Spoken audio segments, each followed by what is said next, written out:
কারোর তো দেখা যায় না।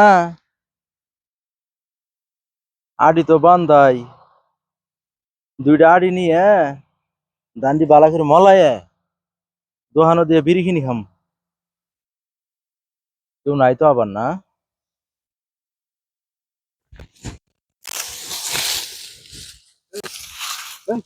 জানি কই যাস? আহ, না গাড়ি আবো না। হ্যাঁ? আমি বই আছি, মনে হচ্ছে আড়িটি তুল দেই। তোর কি আদি তুই রে? আমি কামলা নিছি। কামলা নিয়ে নাকবো কে? তুমি আঙ্গে পাড়ার মানুষ না? পাড়ার মানুষের টাইম তো শুনি না, তুমি কি শেষা শেষা শুরু হইছ? এই যে ওইলো কথা কই না, ওইলা মেলা আগে বাদ দিছি। বাদ দিছ? কিন্তু না দি দুইটা নিগা চা নিজা দান্ডি মলায় দোয়া নদী ভিড়ি সিগারেট কিনে খাইতা। ওই যে মাইসের উপকার আর করবো না, থাক। বই আসলাম, ভাবছিলাম যে আড়িটি সড়ক তুলতে গেলাম গা, কি হবো? তুই দিয়া নাগো না। হ্যাঁ গেলাম গা, ওগুলো আড়ি তুলা আমার ঠেহা পড়ছে।